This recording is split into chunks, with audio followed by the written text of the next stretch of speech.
hold the front door. So, I'm going through the MoRonica, Rial and Ronald Toye actual brief that they sent, and oh my god, I'm just going through the table of contents at this moment, and whew, it's going to be a fun read. So we're going to start off right by here, and I know I said in the video yesterday that I was going to do the Funimation one, but this is a lot better. The Funimation one does have a good few little bits and bobs in it, especially when Funimation throw MoRonica and Ron under the bus. But that's for another time. But for this one here, so as you can see, statements of facts going through A, B and all these. The table of contents reads as follows. VM works in the entertainment industry more than 20 years, becoming a public figure. On January 16th, 2019, allegations of VM's long history of this and this erupt online. After the allegations go viral, VM weaponizes his fan base and issues a self-serving statement trying to spin the narrative in his own favour. The apology fails. The allegations keep coming and numerous articles outline what many people have known for years. First of all, I just want to personally say, all these people knew for years, but they did nothing about it. And you've got Sabat and all these people saying VM, he wasn't that powerful.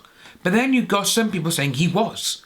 So who do you believe? The people who are not involved in the industry or the ones who are? And if you believe the ones who are in power, Chris Sabat, he does a lot of his own voice work out of his own production studio, which Funimation hires. Sean Shamel has outrightly spoken that he doesn't like VM. So, if you listen to those people, the ones who actually work there, then it's like, right, okay, he has no power, so why didn't anyone speak up about it? Are they involved? Are they doing certain things as well? Or do they just not like it that more people was going to VM and they can have their turn? So, we're going to carry on. Given the extensive allegations, Funimation launched an investigation into VM's misconduct, found the allegations credible, and terminated its relationship with him. So with all that there, though, we have seen exactly what went on, and there was no proper investigation, because we saw that people on Funimation, the HR department for Sony, they said, no one's going to know. But they went and told MoRonica, and MoRonica went online and spread it. As the firestorm waged online, Appellees discussed their own negative experiences with VM. This is the one that got me. An internet shock jock. Nick Recader is a shock jock now, ladies and gentlemen. Injects himself into the controversy and raises over $257,000 to fund his lawsuit. And this is where they come in and they start saying that the GoFundMe is a war chest. So, VM then tried to use the war chest and the threat of a lawsuit as leverage to silence people. Consistent with this, VM filed his suit against Rial and Toye. VM had a poor reputation and history of convention bans long before tweeted or retweeted. Where? Can you show us his evidence? That people didn't want it before any of this even started? Can you show us from 2018 backwards that VM was banned from a number of conventions? Because I'm pretty sure I remember seeing him at all the big anime ones. So, that's when they timely file their anti-slap motion to dismiss, and VM botches the response. He didn't botch the response. Again, they do like to say these kind of things because they were late or whatever. The trial court excluded the second amended petition and withdrew an affidavit, granted the anti-slap motion and awarded fees. So, that all happened, but then because Judge Chupp didn't give MoRonica and Ron the money that they were after to pay Lemoir and a few of the other people, they wanted more money. Yeah, ain't gonna happen. And obviously in summary of argument, the arguments of authorities, it goes on. And it goes on from there, say what's happened. So we're gonna go on down to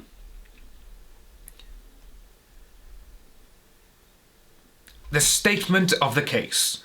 Nature of the case. This appeal arises out of textbook strategic lawsuit against public participation, filed by VM against MoRonica and Ronald Toye III, together, appellees, for comments that they allegedly made about him on the internet. It's not allegedly. We saw it. We've seen them. Everyone still has them. They are archived. And everyone has put them in their videos.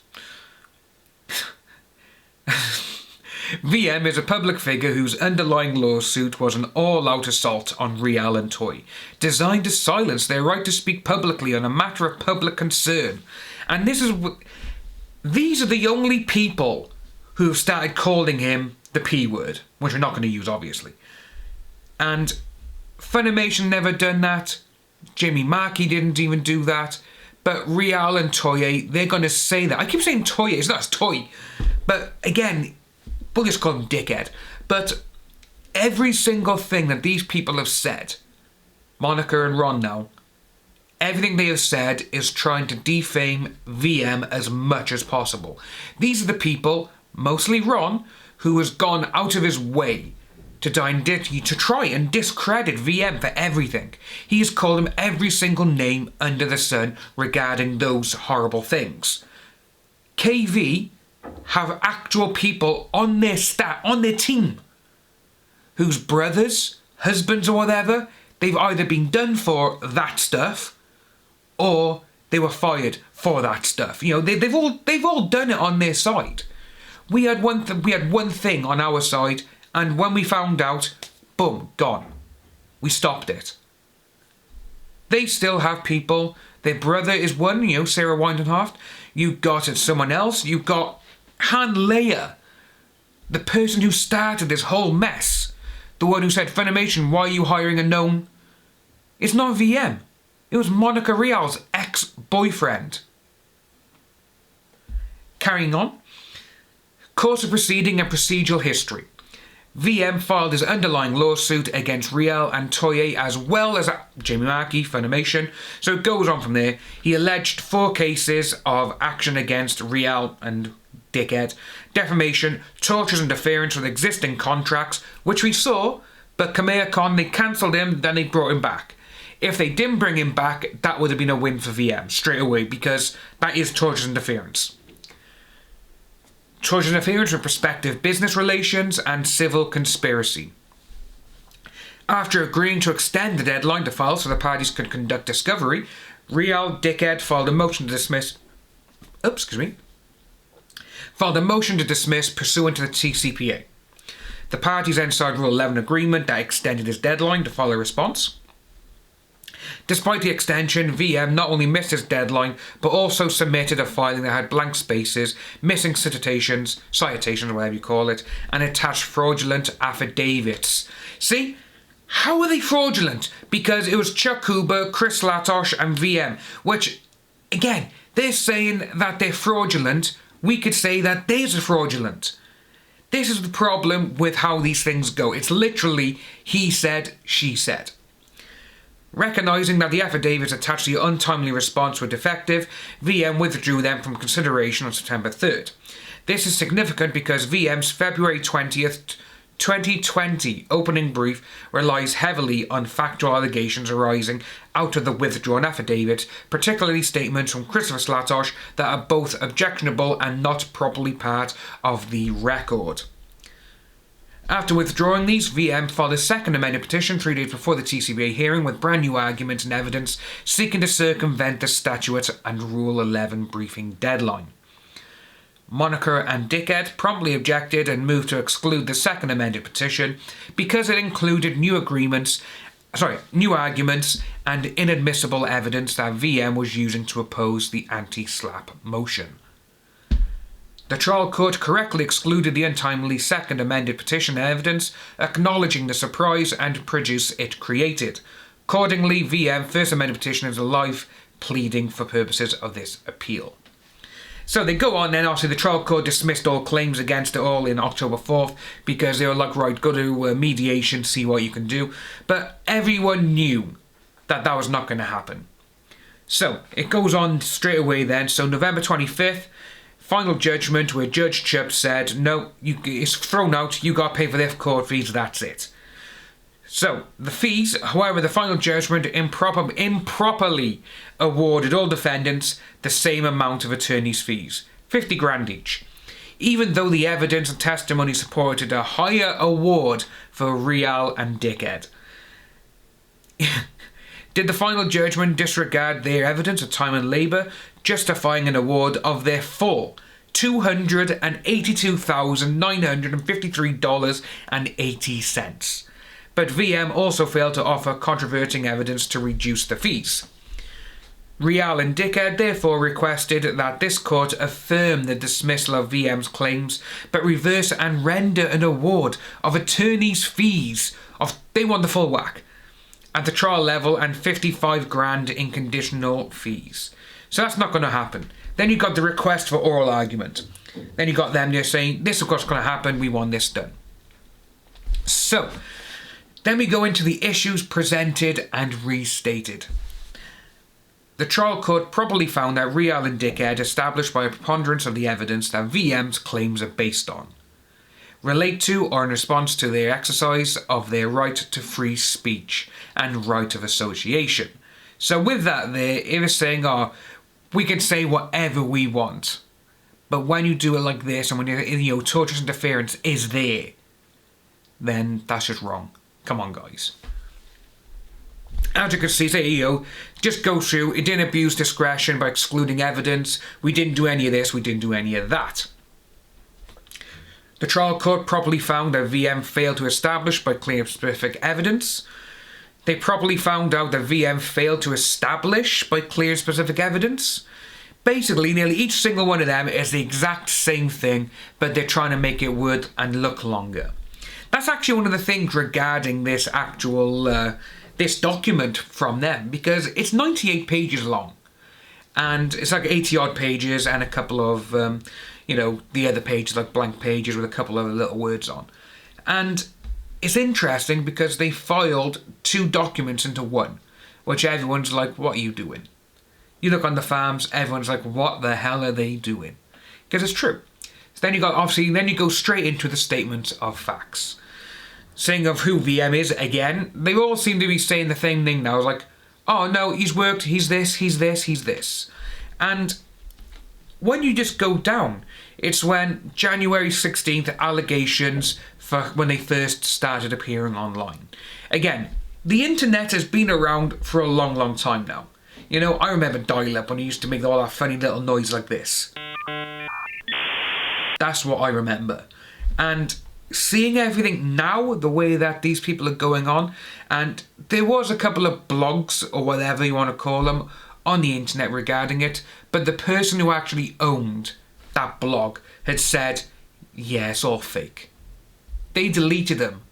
And it's like, well, if you deleted them, why would you delete them if they're not fake? But that's what they were using as well. A lot of them were using that as evidence. But again, you can see it by this straight away. I'm not going to read out the last couple of lines, but can you show us where all that has happened? You can't.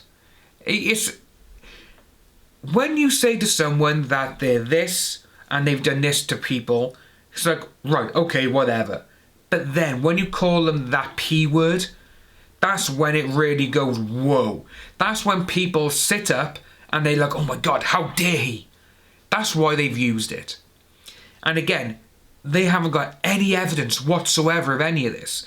And as you can see by there, after years of reports and rumours about his accusations, Twitter user Han Leia posted on January 16th last year, he was a homophobic, rude, who had been creepy to these people for over 10 years. And I've been screaming about this since 2010. No one even knew or noticed this until she came out and said it, because she tagged Funimation in it saying, why are you employing a known this? But then she came out a couple of months ago and she said, yeah, it wasn't VM, I got it all mixed up.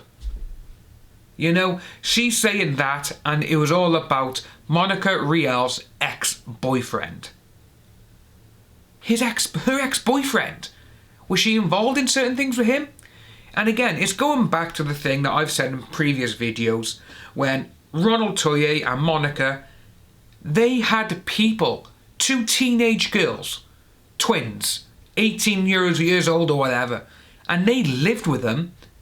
As soon as they met him at a convention, Ron offered them to come and live with him. Why did Monica say, you know, why are you asking someone to come and live with us when we don't even know him? You know? We know exactly the type of person Ronald Toye III dickhead is. We know exactly what he's like. And we've seen the court papers. And it's funny because they say, oh, he's a changed man. Even his ex-wives stick up for him now. That's why we got court documents from the ex-wife stating no. And then when you got Monica tweeting, yeah, his ex-wife was horrible. Come on. They change everything so much. But what I'm going to do, I'm going to finish the video by here and say this is going to be a couple of videos long because, again, we are coming into 16 minutes now. Well, we are over 16. And it's 98 pages to go through. I may not go over them all. I may just skip a couple and leave the links in the video so people can check them out for themselves if they want to have a good giggle. But if you are new to the channel, please like and subscribe. Hit that notification bell for future updates. And I'll see you all you wonderful people soon.